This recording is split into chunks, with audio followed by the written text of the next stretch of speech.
see from your perspective, if anything? The 9 got turned, he said by the 48, and that was it. I mean, just up there in the top lane, riding, and just collected in it.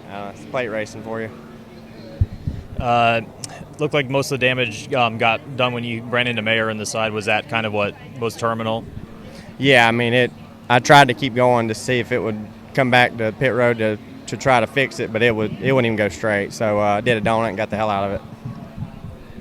And just how frustrating knowing there's still half the race left, and it looked like you guys had a good car. Very frustrating. I mean, for us, wrecking a car is never good. It costs a lot of money, and we need points. So yeah, not a good day. Thank you, Jeremy. End of the race, what did you see happen from your perspective? Spotter just had wrecking in front, so I slammed on the brakes and someone hit me. So just part of racing here. I knew it was going to happen at some point. I just didn't know when, and I didn't want to be on the top for it, so I intentionally moved down to the bottom and ended up getting collected anyway. So it's just part of the racing here. Like, our first make of Alabama Chevrolet was actually really good. We were able to make moves to the front, just made bad choices, got shuffled back. So everything went to how I wanted it to go. I was learning, and everything that I worked on better since Daytona was working. So just got to be a little bit better to stay up in front of that crap, but otherwise, pretty decent day. It looked like 39-48 tried to go for the middle and weren't clear. Is that what you saw? It's kind of what I saw. Yeah, all that happened behind me, so in the moment, right, it's tough to tell because I was kind of following a little bit of a train coming back up the track. But yeah, it looked like kind of the 48 got offset a little bit maybe.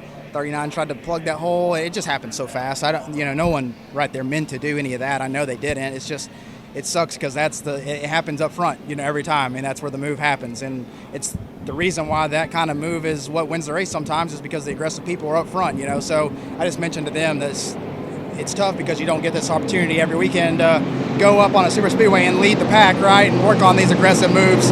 We've got a couple of these style tracks in the playoffs, so we've got to figure this out, and I thought me and Josh Williams on the spotter stand did a great job of that communication. First 2 stages were phenomenal. I mean, I got myself up really good position at the very end of that second stage, and I think those moves right there is what we were working on to get ready for the end. So it just didn't work out. It's a couple weeks here that's been kind of rough for us, but we've got speed. I mean, it's not like we're showing up and we're terrible. You know what I mean? I think Texas, we were the fastest car on the racetrack, and a little strategy there. Pit stops were a little bit rough, but today we were putting it all together, and we just part of somebody else's mess. Thank you, Brandon. Upper, so we were done. Nothing I could do. What did you see transpire from your perspective? The pushes were getting more aggressive. The blocks were getting more aggressive. I mean, the whole field was 3 wide, I think, and everybody was just trying to shuffle to the front before a green flag stop started. And I couldn't tell if somebody tried to throw a block or somebody got hooked or what, but I saw the 9 backwards in smoke, and I tried to avoid him, and I mean, just barely got him. And it must have hit him perfectly in my right front tire to just break the upper. And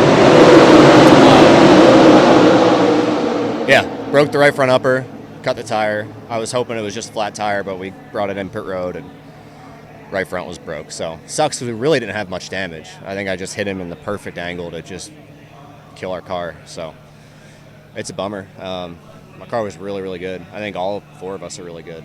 Sheldon was really good. Obviously 81 was good. So shout out to JGR for, building fast cars. 'Cause, we've struggled a little bit over the years, and that was for sure the best car I've had at a super speedway.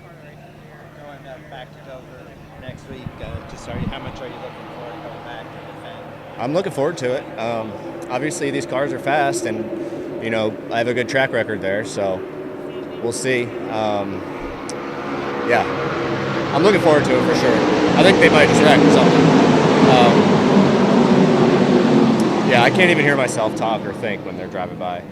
Yeah, it sucks because my car was so good here, and I really wanted to be in the Dash for Cash next weekend, and that's out the window. But there's still a trophy to go win and a race to go defend, and continue to prove why I deserve to be out here and continue to make this thing happen that I've been trying to make happen for 15 years now.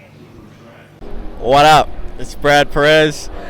Click subscribe and watch one of the 2 videos right beside me. Visit frontstretch.com for more racing content.